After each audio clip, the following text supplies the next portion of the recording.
माऊलीच्या पहिल्या ओवीचं आपण स्मरण करूयात. ओम नमो श्री आत्या वेद प्रतिपात्या जय जय स्वसंवेत्या आत्मरूपा. सर्वांना नमस्कार. आता जे आपण महाराजांचं आवडतं नामस्मरण केलं, आपली जवळजवळ एक माळ झालेली आहे आता पूर्ण. आपण 9:22 पासून सुरू केलं, बरोबर 9:35 पर्यंत शांतीमध्ये एक माळ आपली पूर्ण झालेली आहे. तर जर 9:15ला आपण जॉईन झालो किंवा ज्याला जसं जमेल तसं जॉईन होऊ शकतो, काही हरकत नाही. मी 9:15 पासून सुरू करेन, तर जॉईन आपण करू शकतो. तर ह्यामध्ये आपण जेव्हा आता अनुभवलेली गोष्ट, तर नामस्मरण काल खूप सुंदर वाक्य बाबा बेलसर यांनी आपणाला वाचनामध्ये आलेलं आहे की नामसाधनेने आपण भगवंताला शरण जाण्यास शिकतो. नामसाधनेने भगवंताला शरण जाण्यास शिकतो. तर याचा अर्थ किंवा हे कसं घेऊ शकतो किंवा ह्यातनं आपण काय, आपल्याला प्रत्येकाने ह्यावर चिंतन करावं की नक्की शरण जाणं म्हणजे काय, किंवा नामसाधना होते तेव्हा शरण गेलं जातं म्हणजे नक्की काय होतं. आपण निंबाळ संप्रदायातील नामसाधनेचं मानसशास्त्र ह्या ग्रंथाचा अभ्यास केला. काकासाहेब तुळपुळे ह्या ग्रंथाचे लेखक आहेत आणि त्यामध्ये आपण शरणागती ह्याविषयी शिकलो. आणि मानसशास्त्र आपली भूमिका काय होते. आत्ता काल आपल्याला बाबा बेलसर यांनी पण सांगितलं, बाबांनी, की नामसाधनेने आपण भगवंताला शरण जाण्यास शिकतो. तर आत्ता जर ह्याचं आपण सूक्ष्म चिंतन केलं किंवा सूक्ष्म आपण स्वतःचंच आत्मपरीक्षण केलं किंवा आत्ता आपण जे सर्व एकत्र नामसाधना केली, तर त्यावेळेला आपल्या मनामध्ये किती कल्पना आल्या असतील. मला असं माझ्या मनामध्ये तर एवढ्या 12-13 मिनिटामध्ये अत्यल्प किंवा नगण्य किंवा शून्य कल्पना होती, नाही आलेल्या आहेत कल्पना. तर ही जी कल्पना न येणं तीच शरणागती आहे. कारण एरवी आपल्या मानसपटलावरती मनाचा जो पडदा आहे, त्या पडद्यावरती सतत कल्पना चालू असतात, येत असतात आणि त्या कल्पना आपल्या जाणीवेच्या कक्षेतनं येत असतात. हे आपण शिकलेलो आहे. जाणीव आपण जी जन्मोजन्म जे आपल्या अनंत संस्कारांची जाणीव आपल्या अंतरी आहे, त्यातनं ह्या कल्पना स्फुरण पावतात आणि मनामध्ये त्या येतात. जाणीवेतनं स्फुरण होतं आणि त्यातनं मनामध्ये कल्पना निर्माण होत असतात. तर हे सतत चालू असतं. परंतु आता जर आपण तन्मयतेने आणि पूर्ण सोपून, जर आपल्याला नामासाठी नाम घ्यायचं आहे असं जर आपण केलं आणि कोणतीही आशा न करता आणि आपल्या अंतरी असलेली ती शक्ती नाम घेत आहे, ह्या विचारातून ह्या भावनेने आणि ह्या निश्चयाने जर आपण नाम घेतलं, तर आपण जाणू की आपल्या अंतरी कमीत कमी कल्पना येतात किंवा येणारच नाहीत. ही गोष्ट आहे. आणि कल्पना न येणं हीच खऱ्या अर्थाने शरणागती आहे. कारण तो वेळ आपलं मन आणि बुद्धी पूर्णतः शरण गेलेला आहे आता नामाला. ही शरणागती आहे. शरणागती इथून झाली पाहिजे. आणि हे मला स्वतःला वैयक्तिक स्पर्श झालेली गोष्ट, किंवा आपण आता मानसशास्त्र शिकलो तर त्यामध्ये पण ही आहे जाणवलेली गोष्ट, किंवा त्याचं सूक्ष्म पुढे चिंतन केलं तर ही आहे. तर नामसाधना केली जाते त्यावेळेला आपणहून आपलं मन त्या नामाच्या संधानाकडे लागतं आपल्या जाणीवेत हे असतं की मला आता नाम घ्यायचं आहे, तर त्यामुळे आपले संस्कार आपणहून शांत होतात आणि हळूहळू करत ते संस्कार आपणहून कमी कमी क्षीण होत होत ते निघून जातात, गळून जातात. आणि त्यामुळे इथे आपण आपल्या अंतरी असलेल्या संस्कारांना वाव देत नाही, त्यांच्याकडे आपण लक्ष देत नाही आणि लक्ष नामाकडे देतो. ही मुख्य शरणागती तिथनं सुरुवात होते. आणि नामाकडे लक्ष देणं आणि ते पूर्णतः मनापासनं करणं आणि आपणाला आपल्या सद्गुरूंनी जे नाम दिलेलं आहे, तर ते नाम असंच नाही आहे. तर ते नाम पूर्णतः त्या नामामध्ये संपूर्ण गुरु-शिष्य परंपरेची शक्ती सामावलेली आहे, की जी परमशिवापासून आलेली आहे. त्यामुळे ते नाम पूर्ण शक्तिशाली आहे. असं आपण तो ऊर्जेचा भांडार आपण आतमध्ये घेत असतो आणि साक्षात सद्गुरु तत्व त्या नामात आहेत. सद्गुरूंनी ती शक्ती त्या सबीज नामामध्ये दिलेली असते. म्हणजे सद्गुरूंची शक्ती त्या नामात असते. सद्गुरू त्यात असतात. सद्गुरू रूप ते नाम आहे. भगवंत रूप ते नाव आहे आणि माझे सद्गुरू कोण आहेत, तर ते साक्षात परब्रह्म स्वरूप आहेत. ते भगवंत आहेत. त्यामुळे आपण ती ऊर्जा आपण आतमध्ये घेत असतो. ती ऊर्जा आहे ते. आणि ह्या पद्धतीने आपण जर आपलं मन आणि ह्या भावनेने पद्धतीने आपण जर नामस्मरण केलं, तर ती खऱ्या अर्थाने शरणागती आहे. आणि तिथे कोणतीही झटापट होणार नाही, की माझ्या मनात आता कल्पना येत आहेत, तर आता मी काय करू आणि हे भाव जर आपले असतील, कारण हे सत्य ज्ञान आहे आणि हे ज्ञान आपण समजलो आणि त्याचं आचरण केलं, तर ते आचरण म्हणजेच शरणागती आहे. तिथे माझ्या मनात हे विचार येत आहेत किंवा आत्ता ही परिस्थिती आहे, हे काही राहणार नाही. तर आपण आता असे बारकावे शिकत जाऊन आणि तसे आपण शिकत जाऊन स्वयंपूर्ण स्वावलंबी बनणं हीच आपल्या संतांची साठी आस आहे. म्हणूनच आपल्याला हे नामसाधन दिलेलं आहे. त्यामुळे नामसाधनेने आपण भगवंताला शरण जाण्यास शिकतो. कारण तेवढा वेळ आपण त्याच्या अनुसंधानात देतो. त्यामुळे तेवढ्या वेळासाठी आपण त्या भगवंताची शरण एकरूप झालेलो असतो. इतकं सहज साधन आहे. ह्याच्यासाठी कोणतं काहीच करायचं नाही. आपण मनातल्या मनात उच्चारण करायचे. कुठल्याही काही याच्यामध्ये त्रासदायक गोष्टच नाही आहे. इतकं सहज आहे की आपण शरण जातो. इतक्या सहजतेने शरण जातो. आपल्या घर बसल्या आपण शरण जातो आणि शरण गेलं की तिथे ते तत्व उपस्थितच आहे. कारण मी नाही आहे तिथे. जिथे मी नाही आहे तिथे भगवंत आहे. जिथे मी आहे तिथे तो नाही आहे. त्यामुळे नामसाधनेने आपण सहजपणे शरण जायला शिकतो. ही महत्त्वाची गोष्ट आहे. तर काकासाहेबांनी आपणाला आधीच्या ग्रंथात शिकवलेलं आहे आणि पुढे आता बाबा आपणाला अजून प्रॅक्टिकल सूक्ष्मरीतीने घेऊन जात आहेत. आज पहिल्यांदाच माझ्या आयुष्यामध्ये मी श्रीराम जयराम जय जयरामचा नामस्मरण केलेलं आहे. कारण माझं नाम वेगळं आहे, परंतु महाराजांनी करून घेतलेलं आहे ते. तर त्यानुसार आपण सर्वांनी करण्याचा प्रयत्न करूयात. आता आपण वाचनास सुरुवात करतोय आणि आता आपलं प्रस्तावना पूर्ण झालेली आहे आणि या ग्रंथास सुरुवात होत आहे. तर पहिलं जे प्रकरण आहे, तर ते विषय प्रवेश आहे आणि ह्या विषय प्रवेश प्रकरणानंतर आपणाला महाराजांचं चरित्र खऱ्या अर्थाने सुरू होणार आहे. त्यामुळे आज आपण पहिलं प्रकरण वाचलं. आज आपण पूर्ण करण्याचा प्रयत्न करूयात.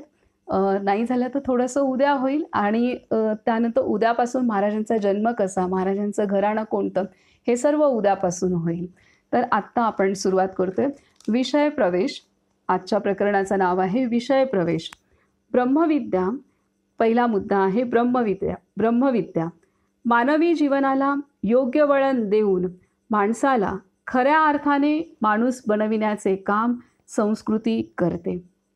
मानवी जीवनाला योग्य वळण देऊन माणसाला खऱ्या अर्थाने माणूस बनविण्याचे काम संस्कृती करते. म्हणून मानवी जीवनाचा अर्थ लावताना संस्कृतीचा विचार करावा लागतो. प्रत्येक संस्कृतीला बहिरंग व अंतरंग अशी 2 अंगे असतात. भांडी कुंडी, घरेदारे, दागिने, पोशाख, चित्रे, मूर्ती, रस्ते, यंत्रे, सणवार, उत्सव, चालीरीती, शिष्टाचार वगैरे मिळून बहिरंग तयार होते. तर भाषा, वाङ्मय, कला, काव्य, नाट्य, संगीत, शिल्प, कायदा, धर्म, नीती, विज्ञान, तत्त्वज्ञान आणि राजनीती यामधून व्यक्त होणारी मूल्ये मिळून अंतरंग बनते. अंतरंग हा संस्कृतीचा प्राण आहे, कारण माणसाच्या व्यक्तिमत्वाचा विकास आणि त्याच्या जीवनाचे साफल्य त्यावर अवलंबून असते. दोन्ही अंगे एकमेकांवर अवलंबून असल्याने वेगळी काढता येत नाहीत. कारण माणसाच्या व्यक्तिमत्वाचा विकास आणि त्याच्या जीवनाचे साफल्य त्यावर अवलंबून असते. काय सांगतात की अंतरंग हा संस्कृतीचा प्राण आहे, कारण माणसाच्या व्यक्तिमत्वाचा विकास आणि त्याच्या जीवनाचे साफल्य त्यावर अवलंबून असते. दोन्ही अंगे एकमेकांवर अवलंबून असल्याने वेगळी काढता येत नाहीत. अंतरंगात ज्या मूल्यांवर जोर दिला जातो त्या अनुरोधाने संस्कृती प्रत्यक्ष आकार घेते आणि त्याप्रमाणे तिची विशिष्ट जीवनपद्धती बनते. गेल्या 5-6 हजार वर्षांत जगामध्ये अनेक संस्कृती प्रत्यक्षात अवतरल्या. भारतीय संस्कृती त्यांच्यापैकी एक अति प्राचीन व महान संस्कृती असून अजून ती संसार करीत आहे.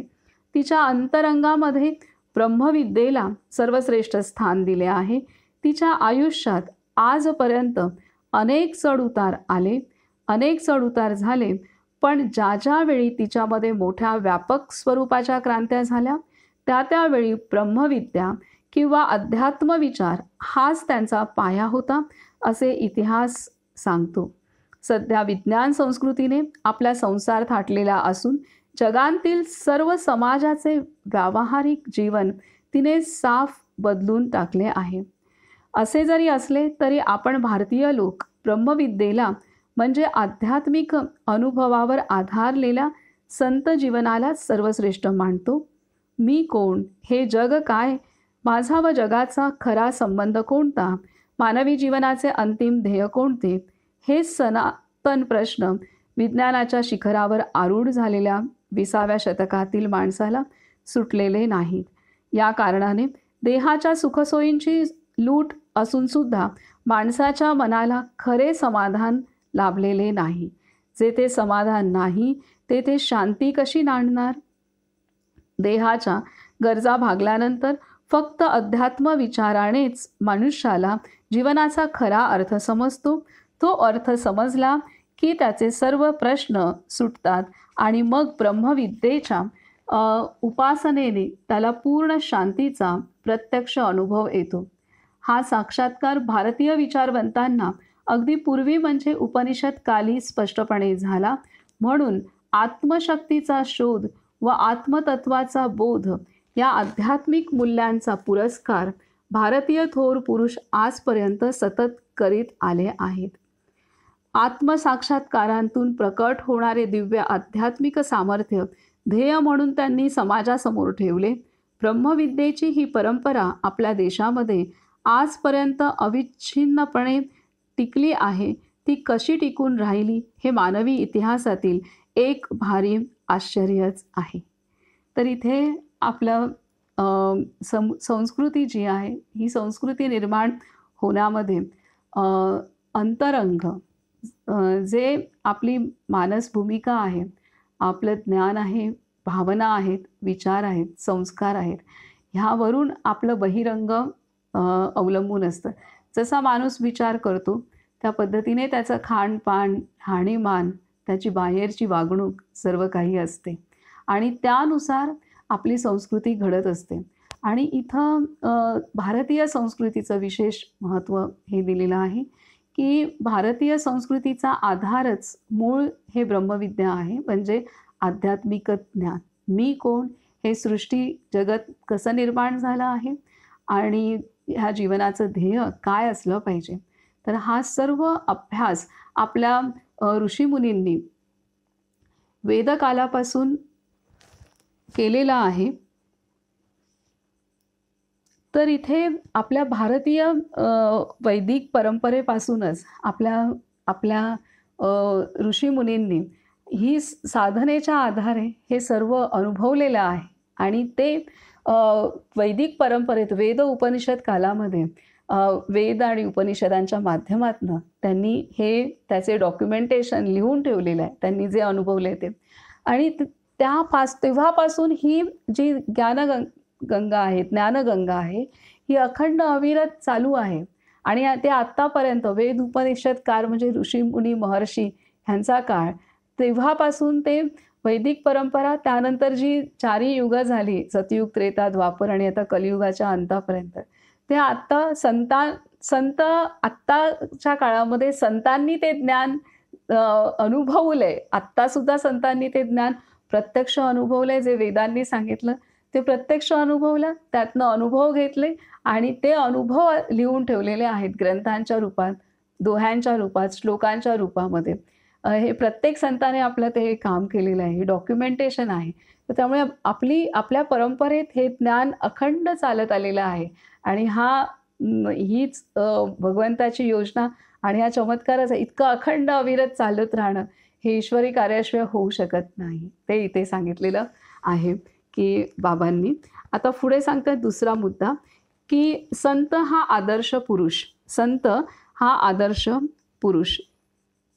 आता संत आणि सामान्य आपण ह्यामध्ये काय फरक आहे हे सांगतायत, की काही समाजात कलावंत, वीर, मुत्सद्दी किंवा विज्ञान पंडित हेच आदर्श पुरुष आहेत असे मानले जाते. संत हा भारतीयांचा आदर्श पुरुष होय. आता लंडनमध्ये राणीला महत्त्व आहे, तिकडच्या राणीला महत्त्व आहे, कुठल्या देशात राष्ट्रपती, पंतप्रधान ह्यांना महत्त्व आहे.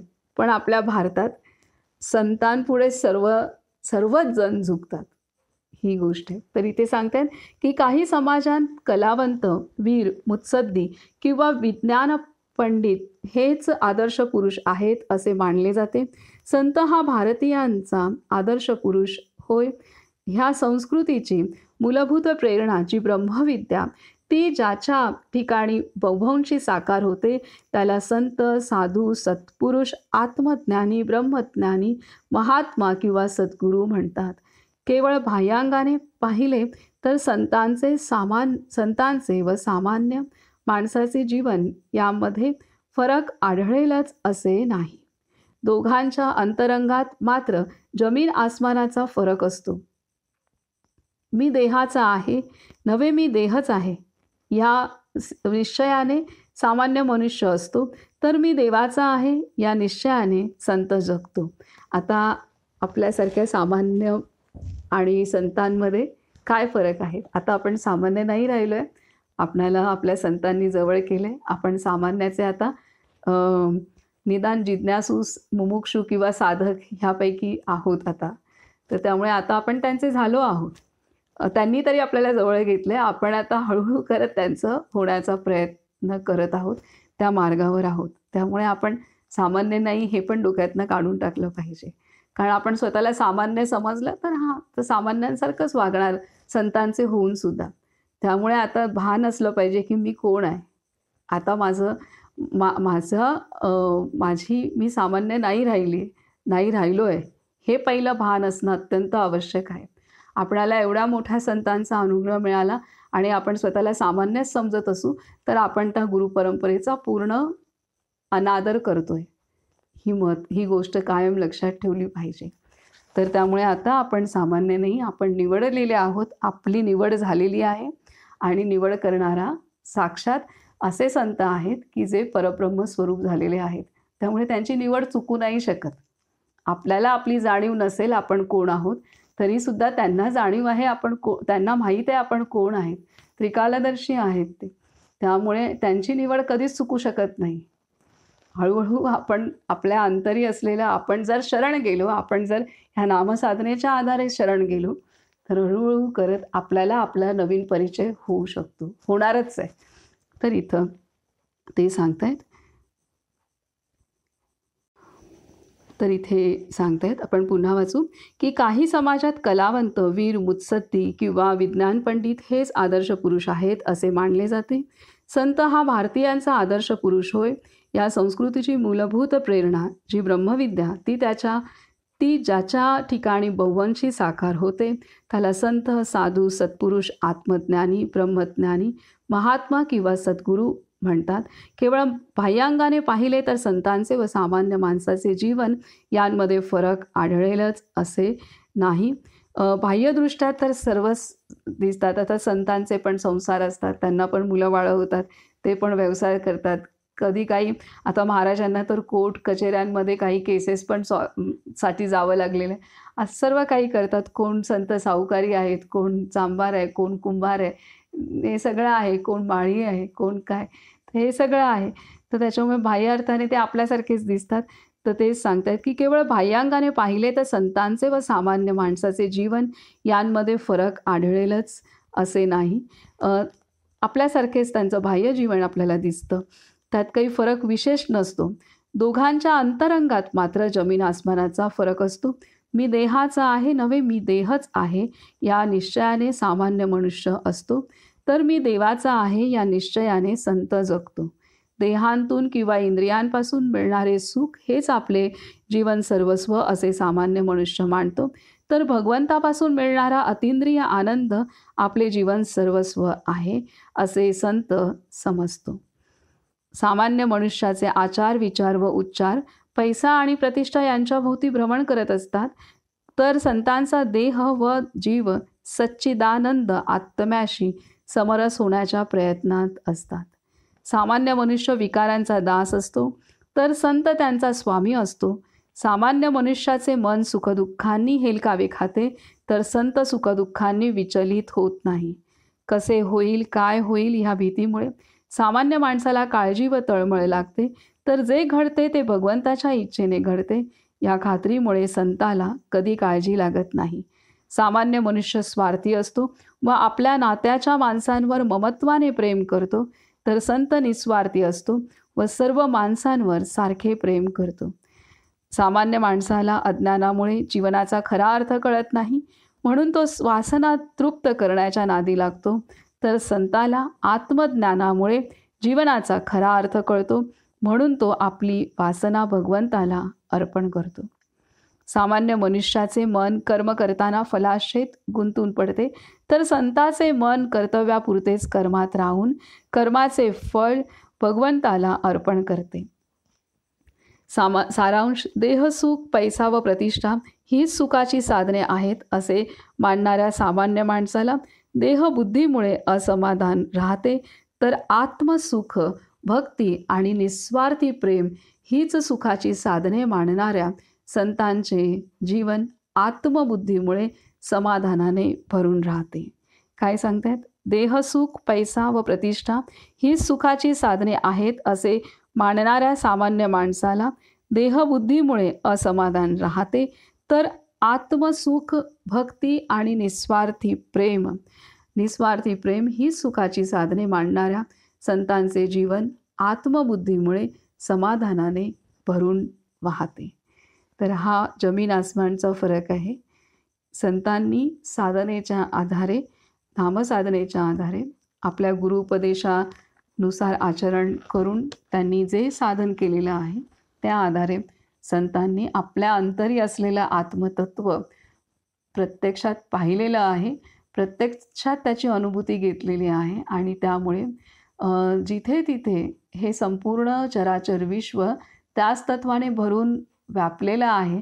त्यामुळे जे माझ्या अंतरी आहे तेच सर्वत्र आहे. त्यामुळे त्यांची दृष्टी ही अभेद म्हणजे भेदविरहित दृष्टी असते. त्यामुळे संतांचं प्रेम हे सर्वांवर समान असतं, त्यामध्ये मी तू पण नसतं आणि जिथे प्रेम व्यापक झालेलं असतं, विशाल होतं प्रेम आणि आत्मबुद्धी ही फक्त आत्मबुद्धी नाही आहे, तर आत्मबुद्धी ही त्यांनी प्रत्यक्ष आत्मसाक्षात्कार करून त्यांनी अनुभवातून प्रत्यक्ष अनुभवल्यानंतर आलेली ती बुद्धी आहे. त्यामुळे केवळ मानलेलं नाही आहे की मी आत्मा आहे, तर ती त्यांनी अनुभूती घेतली आहे साधनेच्या आधारे आणि त्यामुळे त्यांच्या दृष्टीमध्ये सर्वत्र आत्मतत्व भरून राहिलेलं आहे. त्यामुळे सर्वत्र त्यांना जे सच्चिदानंद आत्मतत्व आहे, त्यामुळे सर्वत्र त्यांना सर्वच ठिकाणी त्यांची भूमिका ही प्रेमाची असते, व्यापक असते आणि त्यामुळे तिथे मी तू पण कुठलंच नसतं आणि केवळ सुख शांती आहे तिथं आणि निश्चिंतता आहे. आणि कर्मसुद्धा त्यामुळे कर्मसुद्धा त्याच कर्म करूनही संत हे कमळाप्रमाणे असतात.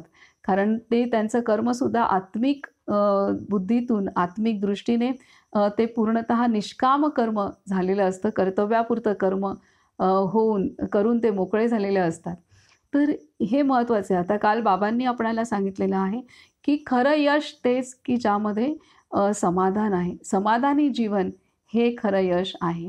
आणि निस्वार्थ प्रेम ज्याच्या अंतरंगात निस्वार्थ प्रेम नांदतं, त्याच्या घरी समाधान चालत येतं.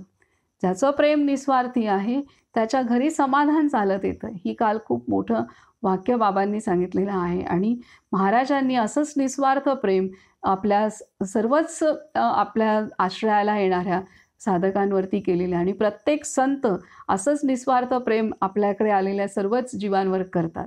आणि त्यामुळे त्या जीवाचा उद्धार होतो. प्रेमाच्या आधारे संतांनी आपल्याकडे येणाऱ्या जीवांना देहबुद्धीतून सोडवलेलं आहे आणि आत्मबुद्धीकडे भगवंताच्या वाटेकडे दिशेने लावलेलं आहे. तर हे आपण काल आणि आजच्या दृष्टीने आपण थोडंसं चिंतन केलं. आता पुढे सांगतायत की संतांचा दृष्टिकोन. तर आता इथे जे जे मुद्दे सांगितलेले आहेत संतांचे, तर ते मुद्दे आता मी त्यांचा झालो आहे, तर मला ते मुद्दे माझ्या अंतरी जागरूकतेने भानवले पाहिजेत. ते कसं कर्म करतात, त्यांचं प्रेम कसं आहे, ते स्वतःला काय मानतात, त्यांचं कर्म कशा पद्धतीने होतं, हे सर्व आपण त्या दृष्टीने आपल्या अंतरी भानवणं आवश्यक. आता पुढे तिसरा मुद्दा येतो की संतांचा दृष्टिकोन. व्यवहाराच्या दृष्टीने जेवढे यश लौकिकात मिळणे शक्य आहे, तेवढे मिळून देखील माणसाला संपूर्ण समाधान लाभत नाही. प्रकृती उत्तम असावी, देहाला सर्व सुखसोयी मिळाव्या, लोकांनी वाहवा करावी, देहाला जरूर असणाऱ्या गोष्टी सतत मिळत राहाव्या, त्यासाठी भरपूर पैसा असावा आणि देहाला सांभाळणारे प्रेमळ नातेवाईक असावेत, म्हणजे मग सुखाला कमतरता नाही, असे सामान्य मनुष्य समजतो. पण मानवी जीवनाची घडण अशी आहे की सर्व गोष्टी एकाच माणसापाशी क्वचितच आढळतात. किती सुंदर दिलंय. सर्व सुख आहेत आणि सर्व सुख आहेत, संपत्ती आहे, सर्व काही आहे आणि ह्या देहाला सांभाळणारे नातेवाईकही पाहिजेत. मग जर सगळं काही आहे तर नातेवाईकही हवेत आणि त्यातलं एक जरी नातं हे झालं तरी आम्ही जगू नाही शकत, अशी अवस्था होते. इतके आपण परावलंबी होतो माणूस, की सगळं सुख पण आहेत. खरं तर किती स्वावलंबी पाहिजे, खंबीर पाहिजे ना माणूस, काहीच प्रश्न नाही आहे. पण तसं नसतं ते. किती सुख असली, सगळे नातेवाईक जरी असतील देहाला सांभाळणारे, तरी ती खंबीरता येत नसते, ती निर्भयता येत नसते. हे आपण अनुभवतोच प्रॅक्टिकली. आता ते सांगतायत की व्यवहाराच्या दृष्टीने जेवढे यश लौकिकात मिळणे शक्य आहे, तेवढे मिळून देखील माणसाला संपूर्ण समाधान लाभत नाही. प्रकृती उत्तम असावी, देहाला सर्व सुखसोयी मिळाव्या, लोकांनी वाहवा करावी, देहाला जरूर असणाऱ्या गोष्टी सतत मिळत राहाव्या, त्यासाठी भरपूर पैसा असावा आणि देहाला सांभाळणारे प्रेमळ नातेवाईक असावेत, म्हणजे मग सुखाला कमतरता नाही, असे सामान्य मनुष्य समजतो. पण मानवी जीवनाची घडण अशी आहे की सर्व गोष्टी एकाच माणसापाशी क्वचितच आढळतात. शिवाय इंद्रिय सुख, पैसा आणि प्रतिष्ठा या तिन्ही गोष्टी ज्याच्यापाशी भरपूर आहेत, अशा व्यक्तीला त्याच्या सुखाबद्दल विचारले तर तो आपल्या दुःखाचाच पाढा वाचित सुटतो. हा सर्वांचा अनुभव आहे. मनुष्याला स्वाभाविकपणे सुख पाहिजे, पण त्यामध्ये दुःखाचे मिश्रण नको. जीवन पाहिजे, पण त्यामध्ये मृत्यूचे भय नको. प्रेम पाहिजे, पण त्यामध्ये रसभंग नको. आणि तसेच ज्ञान पाहिजे, पण त्यामध्ये कोणताही संशय नको. हा दृष्टिकोन सदोष नसला तरी तो प्रत्यक्ष अनुभवाच्या उलट आहे. अक्षय सुख, संपूर्ण समाधान, चिरंजीव प्रेम आणि संदेहरहित ज्ञान देहासारख्या अशाश्वत वस्तूंवर अवलंबून केव्हाही पदरी पडणार नाही, हे विवेकाने ओळखून काही थोडे लोक शाश्वत वस्तूच्या शोधाला लागतात. त्यांच्या प्रयत्नात यश आले म्हणजे त्यांना आत्मसाक्षात्कार होतो. जगताला आधारभूत असलेले शाश्वत सच्चिदानंद आत्मतत्व त्यांच्या हृदयात साक्षात प्रकट होते. हा अनुभव आलेले लोक संत पदवीला चढतात. काय सांगतायत? अक्षय सुख, संपूर्ण समाधान, चिरंजीव प्रेम. अक्षय सुख, संपूर्ण समाधान, चिरंजीव प्रेम. चिरंजीव म्हणजे कधीही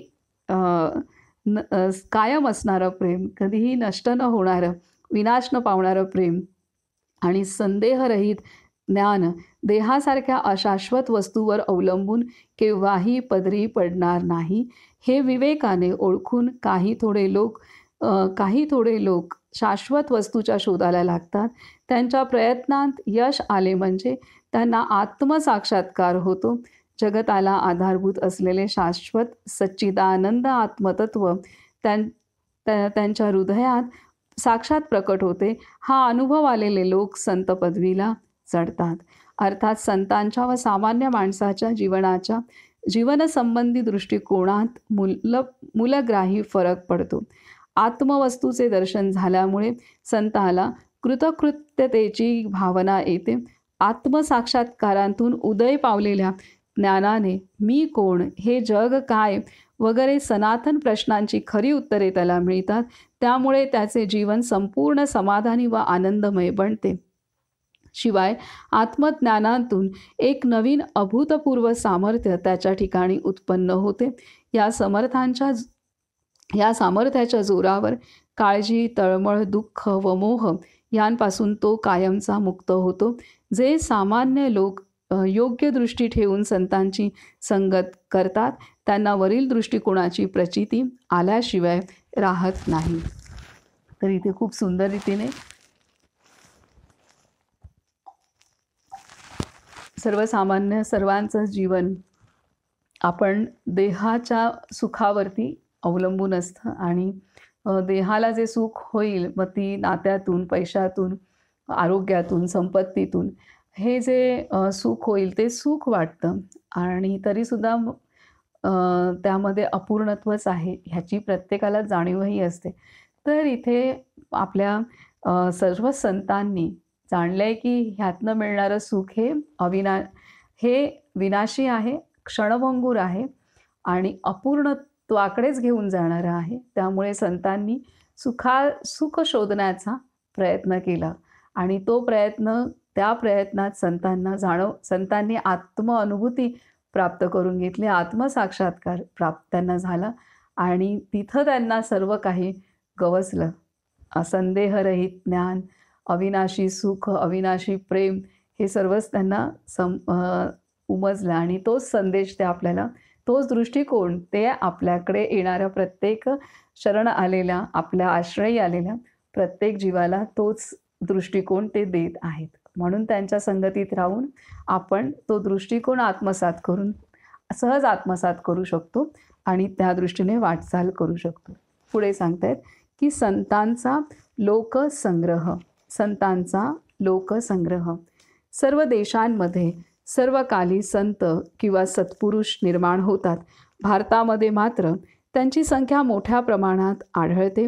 आत्मसाक्षात्काराच्या दृष्टीने सर्व संतांची योग्यता सारखी असली तरी प्रत्येक संताचा स्वभाव विशेष कायम राहतो. निस्वार्थी बनलेले संत आपले उरलेले आयुष्य लोकांना आत्मशोधाकडे प्रवृत्त करण्यात घालवितात. परंतु तसे करण्याचा प्रत्येकाचा मार्ग त्याच्या स्वभावानुसार भिन्न असतो. काही संत सोहमभाव पारंगत असून लोकांच्या नजरेला फारसे पडत नाहीत. बहुधा ते मौन धारण करून राहतात आणि चुकून देखील कधी शास्त्रीय वादसंवाद किंवा चर्चा करीत नाहीत. जो खरा जिज्ञासू आहे ज्याला परमार्थाची खरी तळमळ आहे असा कोणी भेटला तर त्याच्याशी ते नीट बोलतात व त्याला योग्य मार्गदर्शन करतात. पण जे नुसते बघे असतात त्यांच्याशी पिशाच्यवत वर्तन करून त्यांना वाटेला लावतात. असे संत लोक व्यवहाराच्या उलट वागत असल्याने त्यांच्या हातून डोळ्यांत भरण्यासारखा लोकसंग्रह घडत नाही. दुसरे काही संत स्वतः सोहम भाव पारंगत असूनसुद्धा सामान्य माणसांचा ते कंटाळा करीत नाहीत. स्वतःला भेटणाऱ्या माणसांशी ते व्यवहाराच्या मर्यादेने वागतात आणि त्यांच्या सुखदुःखात लक्ष घालून त्यांचे दुःख हलके करण्याचा प्रयत्न करतात. हे करीत असता त्या माणसाच्या मनात भगवंताबद्दल जिज्ञासा उत्पन्न व्हावी व त्याने आत्मशोध घेण्याचा प्रयत्न करावा म्हणून ते खटपट करतात. इतकेच नव्हे तर ते जे निंदक भेटतील त्यांच्यावर प्रेमाचा नुसता वर्षाव करून त्यांची दुष्टबुद्धी नाहीशी करण्याचा प्रयत्न करतात. काय सांगतायत की हे करत सोहमभाव पारंगत असून सुद्धा सामान्य माणसांचा ते कंटाळा करीत नाहीत. स्वतःला भेटणाऱ्या माणसांशी ते व्यवहाराच्या मर्यादेने वागतात आणि त्यांच्या सुखदुःखात लक्ष घालून त्यांचे दुःख हलके करण्याचा प्रयत्न करतात. हे करीत असता त्या माणसाच्या मनात भगवंताबद्दल जिज्ञासा उत्पन्न व्हावी व त्याने आत्मशोध घेण्याचा प्रयत्न करावा म्हणून ते खटपट करतात. इतकेच नव्हे तर ते जे निंदक भेटतील त्यांच्यावर प्रेमाचा नुसता वर्षाव करून त्यांची दुष्टबुद्धी नाहीशी करण्याचा प्रयत्न करतात. जे निंदक भेटतील त्यांच्यावर प्रेमाचा नुसता वर्षाव करून त्यांची दुष्टबुद्धी नाहीशी करण्याचा प्रयत्न करतात. तर इथे साक्षात्कारी संत भरपूर आहे. साक्षात्कारी संत जे आहेत त्यांच्या संदर्भात दिले की ते साक्षात्काराची पूर्ण अवस्था गाठल्यानंतर सुद्धा त्यांची जशी प्रकृती असेल त्याच्यानुसार त्यांचं कार्य घडतं. आता काही संत आपले हिमालयात आहेत की तिथे कितीतरी असे साधू संत आहेत की ज्यांची जगाला काही माहितीच नाही. त्यांची साधना पूर्ण झालेली असते तरी ते साधन करत असतात आणि कधी हे जग सोडून जातात काहीही पत्ता नसतो. तर हे असेही आहेत की काही जगाला त्यांची मागमूस नाही आहेत. अशा पद्धतीने पण काही संत आहेत. काही संत आहेत की जे बाहेरून असे पिशाच्यासारखे दिसतात, वेड्यांसारखे दिसतात आणि तर असेही काही संत आहेत आणि असं वाटेल की जे असे कुठेही बसलेले असतात, कसेही असतात, अस्वच्छ दिसतात आणि पण जे जिज्ञासू आहेत त्यांना ते ज्ञान देतात आणि त्या स्वतःचं रूप ते लपवून ठेवतात की ते आत्मज्ञानी किंवा त्यांची अवस्था किती मोठे आहेत. असेही संत आहेत. त्या पद्धतीने ते जगतात. त्यांच्या प्रकृतीनुसार ते तसे जगतात पण ते तितकेच उच्च कोटीचे साक्षात्कारी असतात. तर काही संत आहेत की जे महाराजांचे आहेत, गुरुदेवांसारखे आहेत की जे सामान्य सर्व जीवांशी भेटून त्यांचा प्रत्यक्षात उद्धार करतात. तर हे प्रकृती धर्म आहे संतांचे. तसं त्यांच्याकडून भगवंत कार्य करून घेतो. तर हे आहे. तर पुढे सांगतात की संत आणि विद्वत्ता. संत आणि विद्वत्ता हे दुसऱ्या प्रकारचे संत पुष्कळ वेळा ग्रंथरचना करतात. आपले विचार नीटपणे लोकांना कळावे, त्यांचा प्रसार व्हावा व पुष्कळ लोक भगवंताच्या मार्गास लागावे म्हणून ग्रंथ लिहितात. त्यासाठी लागणारे पांडित्य त्यांच्यापाशी भरपूर प्रमाणात असते. भारतामध्ये ज्या संतांनी अध्यात्मशास्त्राची जोपासना करून ब्रह्मविद्येची परंपरा टिकवून धरली त्यांनी फार श्रेष्ठ प्रकारची ग्रंथरचना केली असून त्यांची नावे आबालवृद्धांच्या तोंडी आहेत. प्रल्हाद व नारद, व्यास व वशिष्ठ, शुक व शंकराचार्य, ज्ञानेश्वर व एकनाथ, कबीर व तुलसीदास, मीराबाई व मुक्ताबाई, तुकाराम व रामदास यांची नावे माहीत नाहीत असा कोण भारतीय आहे? काही लोकांचा समज असा की संतपण आणि विद्वत्ता एकाच पुरुषाच्या ठिकाणी आढळणे कठीण असते, पण हा साधा समज नसून मोठा गैरसमज आहे. शब्दज्ञानाच्या नादी लागल्याने उत्पन्न होणाऱ्या कोरड्या विद्वत्तेपासून अहंकार हमखास जन्म पावतो. आत्मशोधाच्या मार्गावर चालत असताही अहंकार मोठा घात करतो व निश्चितपणे ब्रह्मविद्येच्या आड येतो. म्हणून अशा वांझ विद्वत्तेला सर्व संतांनी कटाक्षाने नावे ठेवली आहेत. आत्मसाक्षात्कार होण्यासाठी पुस्तकी ज्ञानाची मुळीच गरज नाही. हे जरी सत्य असले तरी विद्वत्ता आणि संतपणाचा दोहोंमध्ये असे विद्वत्ता आणि संतपणा या दोहोंमध्ये असे काही मूलभूत वैमनस्य नाही की ज्यामुळे संत हा विद्वान असू शकत नाही. आत्मज्ञानाच्या साधनेमध्ये राहणाऱ्या माणसाची बुद्धी अत्यंत सूक्ष्म, विशाल, मर्मग्राही आणि सतेज बनते. म्हणून कोणत्याही लौकिक ज्ञानामध्ये साधू पुरुषांना सहज गती प्राप्त करून घेता येते. ज्या संतांचा केवळ लोककल्याणासाठी ज्या संतांना केवळ लोककल्याणासाठी ब्रह्मविद्येवर ग्रंथ लिहायचे असतात, त्यांना अध्यात्मशास्त्रावरील पूर्वाचार्यांचे ग्रंथ अभ्यासावे लागतात असे उघड आहे. ज्या संतांना केवळ लोककल्याणासाठी ब्रह्मविद्येवर ग्रंथ लिहायचे असतात, त्यांना अध्यात्मशास्त्रावरील पूर्वाचार्यांचे ग्रंथ अभ्यासावे लागतात हे उघड आहे. आत्तापर्यंत होऊन गेलेल्या ग्रंथकार संतांची विद्वत्ता कोणत्याही लौकिक पंडितांना लाजवणारी होती. ही गोष्ट शंकराचार्य, ज्ञानेश्वर, एकनाथ, रामदास, अरविंद वगैरेंच्या उदाहरणांवरून सिद्ध होते. अनेकांना असं वाटतं की संत केवळ भावनिक असतात, तर तसं नाही आहे. तर त्यांच्याही पूर्ण आत्मसाक्षात्कार ज्यांनी केलेला आहे त्यांना सर्वच विद्या अवगत होतात सहजपणे, हे इथे सांगण्याचा प्रयत्न बाबांनी केलेला आहे. पुढे सांगतात की संतांचे तत्वज्ञान. पुढचा मुद्दा सांगतायत की संतांचे तत्वज्ञान.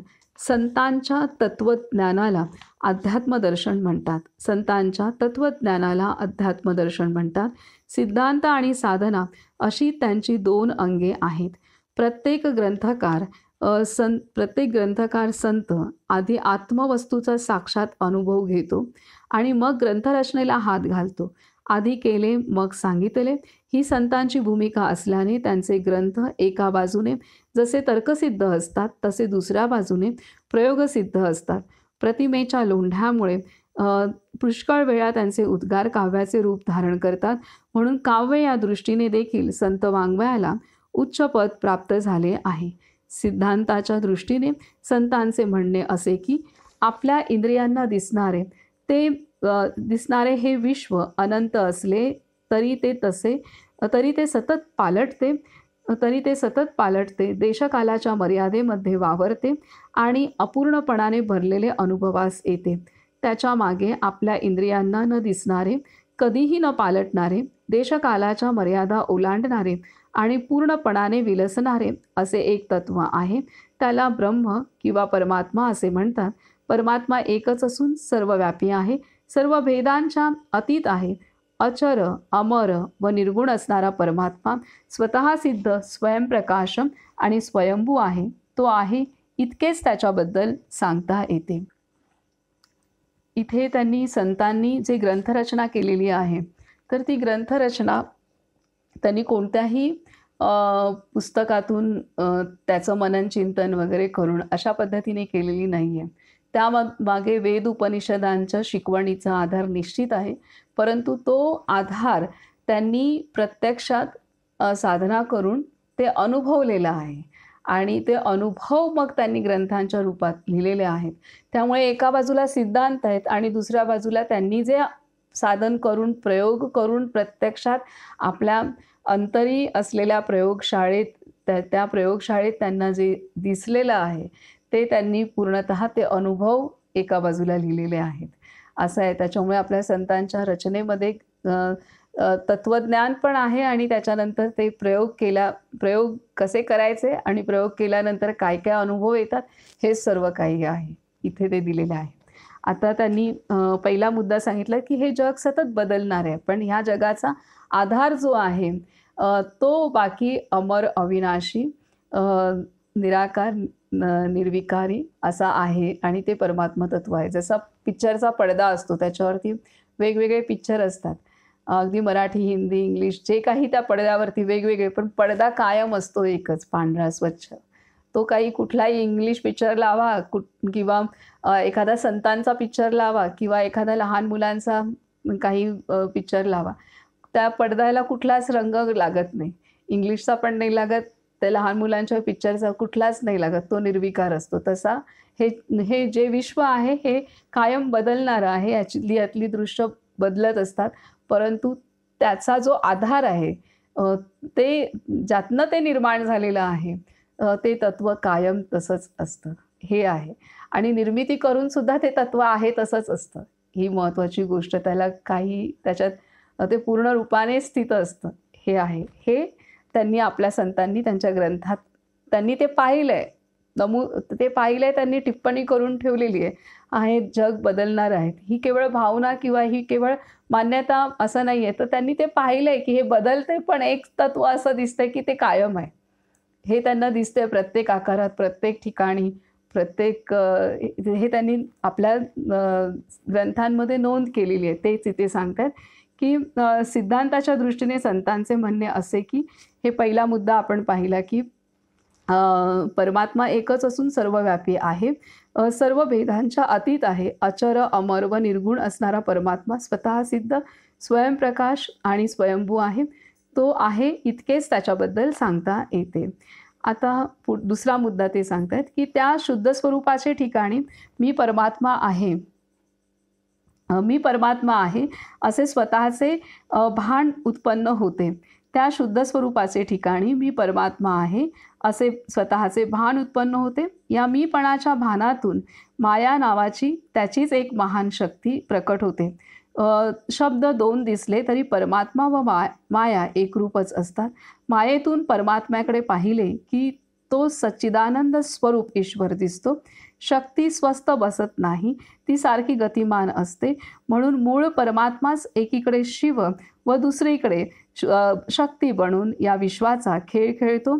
या खेळामध्ये शुद्ध परमात्माच आनंद रूपाने सर्व ठिकाणी भरून उरला आहे. यासाठी संतांना संसार आनंदमय अनुभवास येतो. सामान्य माणसाला अज्ञानामुळे विश्व हे सत्य आणि असत्य यांचे मिश्रण आहे असे अनुभवास येते. इथे सुंदर दिलेलं आहे की त्या शुद्ध स्वरूपाला, ज्यातनं हे संपूर्ण विश्व निर्माण झाले, त्या शुद्ध स्वरूपाच्या ठिकाणी हे भान येतं, हे स्फुरण होतं की मी परमात्मा आहे. म्हणजे मी आला तिथे, मी परमात्मा आहे. आणि ह्या स्फुरणातून किंवा ह्या अहंकारातनं, ह्याला महत अहंकार म्हणू शकतो, ह्या अहंकारातनं, ह्या स्फुरणातून शक्ती निर्माण होते. आणि तिलाच, जी शिवशक्ती आहे तिलाच माया असं म्हणतात. आणि ही माया आणि परमात्मा शक्ती यातनं संपूर्ण विश्व निर्माण होतं. तर त्याच्यामुळे ही माया ही दुसरी तिसरी काही नसून भगवंतातलंच ते स्फुरण आहे. भगवंतामधलीच ती शक्ती आहे. परंतु भगवंताची चेतना ती प्रत्यक्षात काही करत नाही, पण ह्या शक्तीच्या आधारे ती संपूर्ण विश्वाची रचना करते.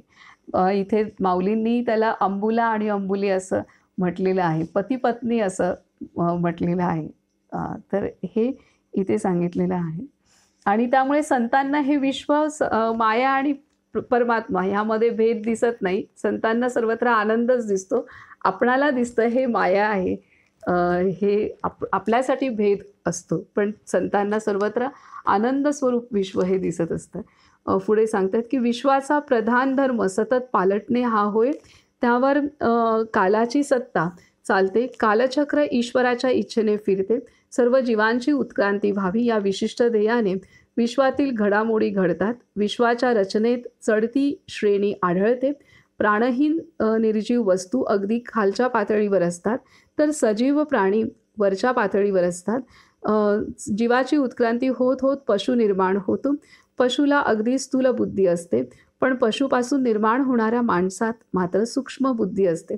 काय सांगतात की विश्वाचा प्रधान धर्म सतत पालटणे हा होय. त्यावर कालाची सत्ता चालते. कालचक्र ईश्वराच्या इच्छेने फिरते. सर्व जीवांची उत्क्रांती व्हावी या विशिष्ट ध्येयाने विश्वातील घडामोडी घडतात. विश्वाच्या रचनेत चढती श्रेणी आढळते. प्राणहीन निर्जीव वस्तू अगदी खालच्या पायरीवर असतात, तर सजीव प्राणी वरच्या पायरीवर असतात. जीवाची उत्क्रांती होत होत पशु निर्माण होतात. पशुला अगदी स्थूल बुद्धी असते, पण पशुपासून निर्माण होणाऱ्या माणसात मात्र सूक्ष्म बुद्धी असते. या विश्वरचनेमध्ये माणसाला फार महत्त्व आहे. परमात्म्याची ओळख करून घेण्याची पात्रता फक्त माणसाच्या बुद्धीलाच असल्याने मनुष्य जन्म लाभणे मोठे भाग्याचे असते. माणसाच्या बुद्धीला ध्येयावाचून चैन पडत नाही. काय सांगतात की या विश्वरचनेमध्ये माणसाला फार महत्त्व आहे. परमात्म्याची ओळख करून घेण्याची पात्रता फक्त माणसाच्या बुद्धीलाच असल्याने मनुष्य जन्म लाभणे मोठे भाग्याचे असते. मनुष्याच्या बुद्धीला ध्येयावाचून चैन पडत नाही. इतकेच नव्हे तर बुद्धीच्याही पलीकडे राहणाऱ्या आत्मानंदाकडे त्याची धाव असते. विश्वातील प्रत्येक वस्तूमध्ये अंतर्यामी रूपाने राहणारा परमात्मा माणसाच्या हृदयांतही वावरतो. त्याचा साक्षात अनुभव घेण्याचे स्वातंत्र्य व सामर्थ्य प्रत्येक माणसाला असते. म्हणून आत्मज्ञान करून घेऊन ब्रह्मानंद भोगणे हेच प्रत्येक माणसाचे जीवनातील मुख्य ध्येय आहे. या काय सांगतात की या विश्वरचनेमध्ये माणसाला फार महत्त्व आहे.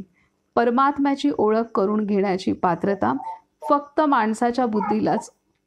तर इथे सांगतात की ह्या विश्वरचनेमध्ये माणसाला फार महत्त्व आहे. परमात्म्याची ओळख करून घेण्याची पात्रता फक्त माणसाच्या बुद्धीलाच असल्याने मनुष्यजन्म लाभणे मोठे भाग्याचे असते. माणसाच्या बुद्धीला ध्येयान वाचून चैन पडत नाही. इतकेच नव्हे तर बुद्धीच्याही पलीकडे राहणाऱ्या आत्मानंदाकडे त्याची धाव असते.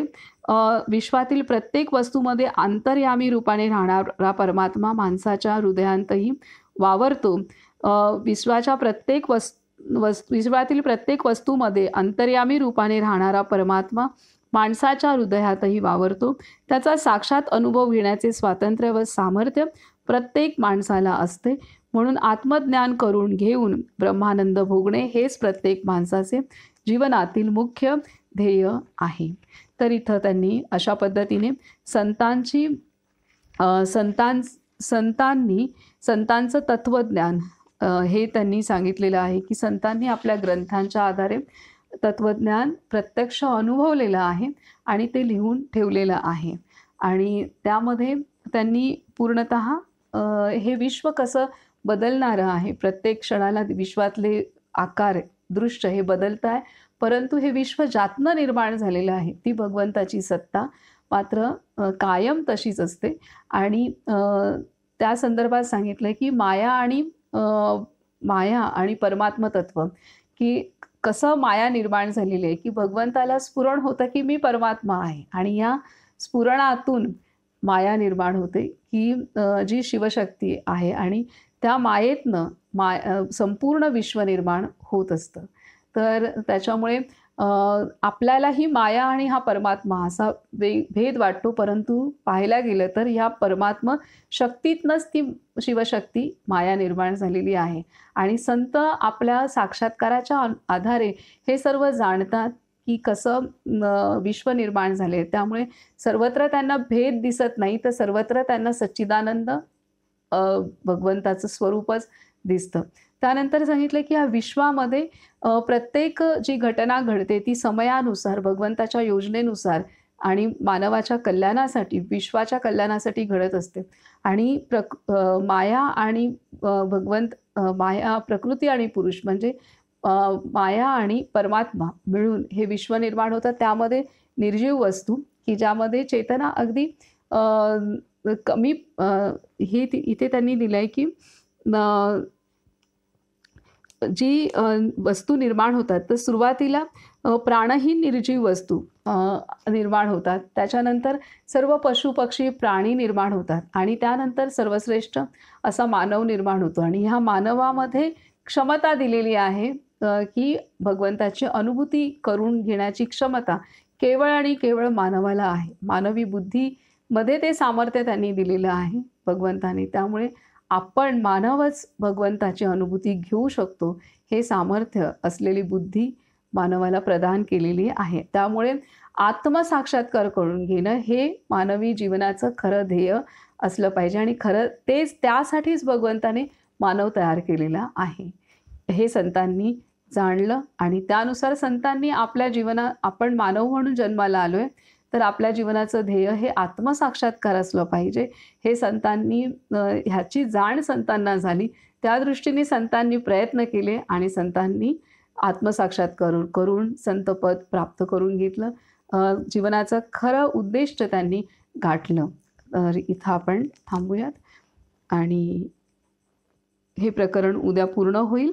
आणि ह्या प्रकरणानंतर उद्यालाच आपण महाराजांचं चरित्र म्हणजे महाराजांचं कुलवृत्तांत आणि बालपण ह्या प्रकरणात पहिल्या प्रकरणात सुरुवात करू.